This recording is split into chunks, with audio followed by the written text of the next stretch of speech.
firstly, I suppose, where did this all come about from? When were you contacted first? Has this been a very recent thing in the past couple of weeks? Has this been something that's going to be going on a little longer?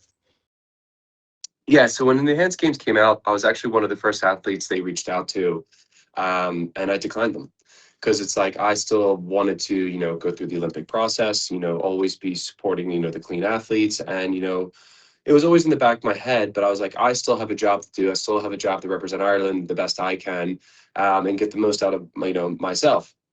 So I declined it. It's fine, but some of my friends are even did it. Like my friend Christian, he broke the world record unofficially, as an enhanced athlete, and that's all we're doing. We're doing it for show business, and and it's just something new and it's something exciting. It's just like live golf. That everyone was kind of an uproar about it and all that stuff and the tradition behind everything, which I get, but at the same time, it's just entertainment.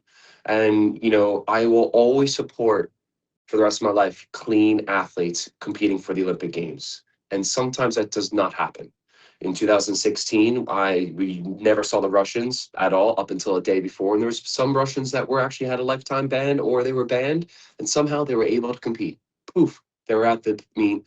And I was Olympic semifinalist there for Ireland. And there was some Russians that were ahead of me that did test positive. Nothing did anything about that. Same thing in 2020. We just found out right before the Paris Olympic Games, there was about 20 Chinese athletes that tested positive. Nothing happened. But then there were still 6 athletes that were able to compete in Paris, which is kind of frustrating. And like, as a clean athlete, and I'm clean right now as well. It's just like that system is very hard to do. But at the same time, like I exhausted my body. I've sacrificed so much to get where I was. And I'm so grateful for the opportunity that Ireland has gave me and Swim Ireland has gave me to represent Ireland in the past 3 Olympics, and I've done that. I've did that. And now I need to think about myself and my future and what I can achieve in that. And like I went through the job interview process and all that stuff, but this is an opportunity for me to make a lot of money and I'm on a good salary, but also to get my body right. And it's definitely something, it was a hard decision, but at the same time, once I started talking more and more and more about it, it's something completely new. It's something Okay. completely new. It's a completely different sport. And it's something that it's kind of like marketing as well. So this is a job for us as well. So it's kind of cool. And when you learn more about what we are doing, but at the same time, from a traditional standpoint, I get it. I do get it. I was in that system for a long time, but at the same time, I retired. I'm done. And I did everything I needed to do. And like, if I tried going on for another, couple more years, my shoulder and body would fall apart. I missed so many weddings. I've missed so many things. I sacrificed a lot in my own life to do that. And also didn't really get paid a lot to do it. With Olympic athletes, we're on minimum wage, below minimum wage, and it's tough on, trying to go pay for a physio session when you can't even get physio sessions at the Sports Institute, which I'm always grateful for them and what they've done. But it's just difficult. We don't get paid a lot, the Olympic athletes. And I've had so many athletes reach out to me personally, being like, this is a really cool opportunity for you to do it. Okay. Like, go get the money and all that stuff. Can I ask you then, why was the decision hard? Because of I was stuck in that, not stuck, but like, competing as a clean athlete for so long. And I still will always believe in that, when you are competing for your country, when you are competing for the Olympic Games, because you have that integrity. But when it comes down to it, I had to take a step back and weigh my options. And I'm like, first, I decided to do the Enhanced Games because I'm getting absolutely like just some of the best care I ever had. I know more about my body now than I did the past 10 years in Ireland. I know what I did 2 or 3 sessions and I'm able to get my shoulder back where we're going. My biceps now actually firing. Things are moving in the right direction. Also financially, I'm able to now, if I do it the right way, I could come out with like $600,000 and at the end of May, which is insane. As someone who sacrificed so much and was having, I remember when the first time I moved over to Ireland, I was a broke college kid. I was having protein shakes and pasta. And I was like, financially, this is good, but also the opportunities that we have, going down later down the road. And you know what? Sorry to say, but people's opinions aren't going to put food on my table. People's opinions aren't going to put, pay my bills, and this is a job for me. This is something different. That's why I retired. I closed Okay. that book. I'm reopening a new one. But at the same time, it's hard because it's like, yes, people look up to me as a role model, which I will always be forever grateful for that. And I will always still try to be a good role model. And that's why, we're having this interview to educate so people can know what's going on. But I'm not competing at the next Olympic Games. I'm not going to try to come back and compete for the next Olympic Games. Like, this is something new that I'm doing. And it was hard because, I'm disappointing a lot of people. And I was always a people pleaser. I sacrificed my own events. The old performance director, forced me to do, not my events at World Championships and, even at the Tokyo Olympic Games, not being able to compete in that 100 back and, to do what's best for the relay. And I'm always going to try to do what's best for Ireland. And I've always have been, even at the last Olympic Games, I wasn't able to compete in my events that I've competed at because of ridiculous policies, and I could have came back potentially maybe fighting for a final in that 100 free, and I had the third fastest split in the relay, maybe coming back with a bronze medal or even finally in the 50 free or semi-final in the 50 free to boost my image and my brand. But I didn't have that opportunity because of Swim Ireland opportunity or policies, which I get and I understand, but at the same time, like, you're trying to send the best team and it's hard. So there's a lot of hard things about, disappointing people, but at the end of the day, I have to do what's best for me, like, and financially, like, I'm going to be ahead now. I can actually, if I do this the right way and I stay safe, which I will, because we're going to have doctors involved and Yeah. everything like that. Like, I could, come out of this financially good and go right into a job. And now from the swimming world and the sporting world, like, it's so small, but when you step outside of it, and I've had conversations with people, no one really cares too much about it. And like, and also it's the fact that, there's a lot of people in the world that are doing, FDA approved, drugs that, that are helping people enhance their life, and now I'm able to get care done on my shoulder. I'm able to financially, be good. And at the same time, I'm like, I'm going to walk away, and and sadly, I don't want anything to do with swimming after this. Like, I'm not going to do any more clinics. Like, I want to step away from swimming. I've done that my entire life. I want to Okay. go and put my head down and work hard and go into something different. So yes, it was a hard decision, but at the same time, I'm doing it for me, for Okay. once. Are you worried in any way, shape, or form about maybe the long-term effects of the things that you might be taking? There's always a worry about that. There always will be, but at the same time, though, like, there's a stigma around it, and this is why we're doing a case study. So right now, I am not on any performance enhancing drugs all the way up in December. So in December, we're here in Las Vegas training, and we're getting our bodies right. We have absolutely superb care at Project Wellbeing that's here, getting 3 to 4 physio sessions that are an hour long. We have absolutely state-of-the-art recovery thing.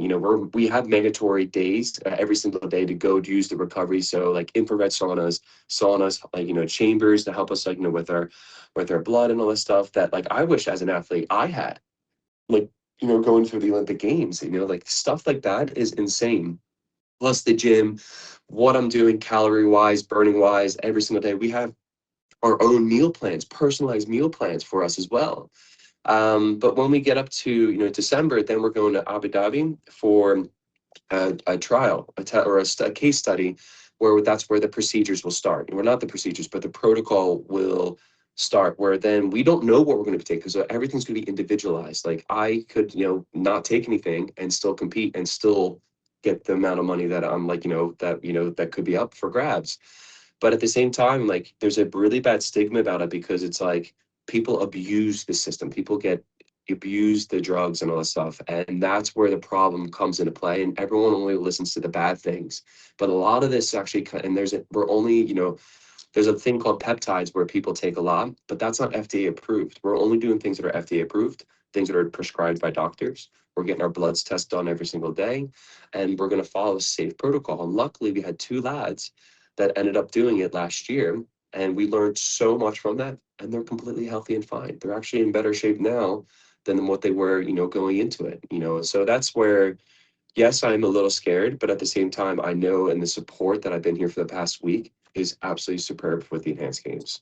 So you obviously think it's worth the risk. Can I say to you then as well, because we've always seen in, if we want to call it clean sports, traditional sports, people pushing the edge and finding ways to bend rules, breaking rules, as we've seen in various Yeah, disciplines.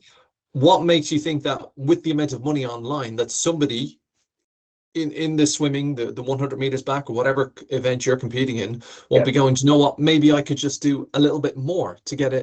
an edge, as we've seen before in traditional sports? Yeah, I think that's absolutely absurd if someone does that. And I know here we are trying to be as safe as possible. I know for myself, I'm taking whatever they prescribe. I'm still going to take a step back, and it's still my choice on what I want. I could go through this whole thing and be like, you know what? I'm not going to do it.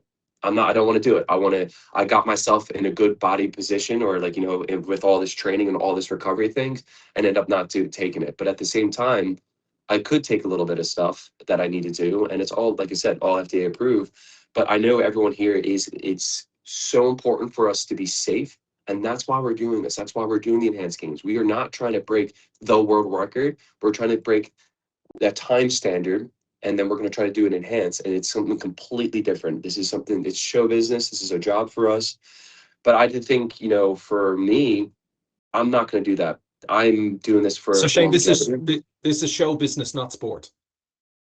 It's sporting, but at the same time, it's just like WWE. Look at WWE. That's show business. And at the same time, all those guys, what are they geared towards? They gear towards kids and other fan base and all that stuff. What we're doing is something similar, where we're trying to push the body to the limit to make a show at the end in May and try to push it. So it is sporting, but it also at the same time, we're trying to put on an absolute amazing show as well. Okay. Obviously, look, you're a three-time Irish Olympian. There's not too many people who can say that. Yeah. Do you think your legacy will be slightly tainted by this, or is that something that you just have to put to one side? I think it's up to whoever's, it's a personalized, and like people who know my story will understand. And that's why I've gotten tremendous support from, a lot of my friends and family and people who understand why I'm doing this. They're like, I get it, and that's why I closed that book. That's why I retired. And I'm always be forever grateful for Ireland for giving me that opportunity to do that. But at the end of the day, it's like, we didn't get paid, and well, we did get paid, but it's just not enough to live, and like work. And like I was training about like 20 to 30 hours a week, and I'm like, I don't have enough money to go put food on the table or try to go get a physio session somewhere else. And it's just, that was the very difficult. And I did it for years, and I'm a very hard worker. I've done swim clinics around the country, and I love doing the clinics, inspiring the future generation of Irish swimming and all that stuff. But at the end of the day, I think about my future. And I think my reputation will be tainted, because I think, there's a lot of negativity, but at the same time, there's a lot of like people that just don't know what I'm doing and why I'm doing it. And Okay. if at the end of the day, it's like I'm doing it for my body, it's my choice, but I'm going to do it in a very safe manner. And that's why I want to be open with communication about what we're doing. But what we're doing here at the Enhanced Games is going to be absolutely safe. We are looking to put on one of the coolest thing shows at the end of May, and it's going to be entertainment, and it's something completely different and something new, and that's why people are scared. But I do appreciate everyone's opinions, even if it's negative or not. But I think not having a conversation is the worst thing to do, and I think I want to be an advocate to educate people, to make sure that we are doing what we're doing, but also giving them the information, so people know, like, all right, maybe Yeah. it's not as crazy as they think, but it's actually, we're doing it in a safe manner. Athletes are getting paid what we think we are being deserved, and it's kind of cool. Finally, I'm going to ask you then as well, sport in Ireland, do you think that if you had been better paid throughout your career, that you wouldn't have had to make this decision? And then going forward, do you think in Ireland we need to have a look at ourselves to what we do pay our high performance athletes? Do you think the success that the country is having economically should be put more towards sports, and that those who are getting to the Olympics and winning Olympic medals and breaking world records should be rewarded more, I suppose, for their hard work? I 100% agree with that. I think the Olympic athletes should be getting paid more. I really do believe that, because I think, like I said, Like, it's like do you think we're our way off where we need to be? I think for the quality and what we're getting right now, like, we're doing very, very well in Ireland. But I just think, as you get financially, mentally, and I've done it, I've been on multiple tiers of funding, but I've never been on that top tier. But imagine you're going through it. Like, I was on the lowest one, about 18,000 euro a year. Then it's like 25,000, then it's 40,000. And like, if I was able to, have more of a different levels, so there's not, instead of just three, imagine if there were seven different levels of, you know, like I got a world medal there in December. You know, I'm one of the fastest backstrokers ever in history, you know, and I'm like, but I'm on the lowest tier. And then there's some people that are on the lowest tier that haven't achieved what I've achieved.